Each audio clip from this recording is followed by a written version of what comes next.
ఏ వ్యక్తి కూడా పుట్టుకతోనే పెద్ద వ్యక్తిగా పుట్టడు. ప్రతి ఒక్క వ్యక్తి కూడా ఒక సంకల్పం ఉంటే ఆ సంకల్పాన్ని సాధించడం పెద్ద కష్టం కాదు. నేను చదువుకునే రోజుల్లో నాకు ఒక ఆలోచన వచ్చింది. నేను ఎంఏ చేస్తున్నా, ఏం కావాలని ఆలోచించాను. కొంతమంది నన్ను ఐఏఎస్ ఆఫీసర్స్ అయితే బాగానే ఉంటుందన్నారు. నేను స్కూల్కి ఎక్కువగా పోయేవాడిని కాదు, కాలేజీలో కూడా క్లాసులకు పోయేవాడిని కాదు. అప్పుడు ఆలోచించాను ఏం చేయాలని. నేను చదువుకుంటే కూడా ఇప్పుడు కష్టపడి ఎంత చేసినా కూడా ఐఏఎస్ సెలెక్ట్ కావు, రాజకీయాలు అయితే సులభంగా ఉంటుంది అని నేను ఆలోచించి ఎమ్మెల్యే కావాలనుకున్నాను. కాలేజీ నుంచే మధ్యతరగతి కుటుంబం, సంకల్పం, కష్టపడ్డాను. అప్పుడే ఎలక్షన్స్ వచ్చాయి. నేను రీసెర్చ్ స్కాలర్గా ఉండి యూనివర్సిటీ నుంచి పోటీ చేసి ప్రతి శనివారం ఆదివారం ఊర్లు తిరిగేవాడిని. ఒక నియోజకవర్గంలో ఒక 10 గ్రామాలు తిరిగేవాడిని. అక్కడ మా స్టూడెంట్స్ ఉండేవాళ్ళు. వాళ్ళతో కలిసి వాళ్ళ ఇండ్లకి వెళ్ళి అందరితో పరిచయాలు చేసుకుంటూ వచ్చేవాడిని.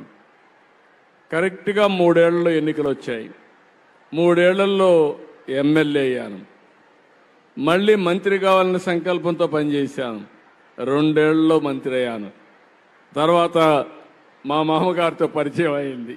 సినిమాటోగ్రఫీ మినిస్టర్గా ఉంటే నేను ఎప్పుడూ ఊహించలేదు. ఊరికి ఆయన కలవాలి, పాపులర్ యాక్టర్, నేను చిన్న కుర్రాడిని అని కలిస్తే ఆ కలయిక నా మ్యారేజ్ అలయన్స్ వరకు వచ్చింది.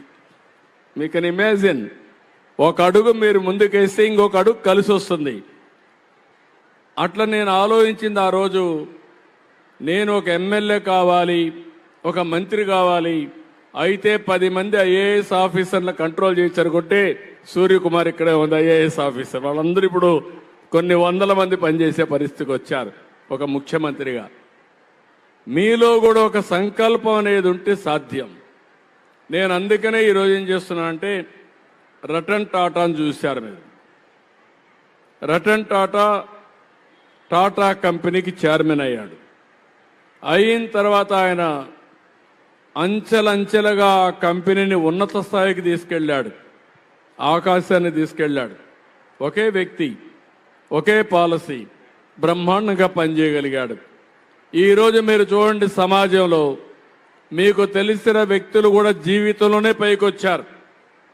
ఒక అంజిరెడ్డి, రెడ్డి ల్యాబ్స్ పెట్టాడు. ఒక ప్రతాప్ రెడ్డి అపోలో హాస్పిటల్స్ పెట్టాడు. ఈ విధంగా ఒకరిద్దరు కాదు, చాలామంది ఒక చిన్న పరిశ్రమతో స్టార్ట్ చేసి అక్కడి నుంచి అంచెలంచెలుగా ఎదిగే పరిస్థితికి వచ్చారు. ఇప్పుడు నేను ఆలోచించేది, రతన్ టాటా ఇన్నోవేషన్ హబ్ పెడుతున్నాను. ఒకప్పుడు మీ అందరికి ఒక మాట చెప్పాను, ఐటీ చదువుకోమని చెప్పాను, మీ పిల్లల్ని చదివించమని చెప్పాను. చదువుకుంటే మీరు మీ పిల్లల కోసం 100 ఎకరాలు భూమి ఇచ్చినా అప్రయోజకుడైతే ఈ భూమి పోతుంది. అదే కానీ మీరు కానీ తెలివైన వాళ్ళైతే బాగా చదివించండి, 100 ఎకరాలు కాదు 10,000 ఎకరాలు సంపాదించే శక్తి వస్తుందని చెప్పాను.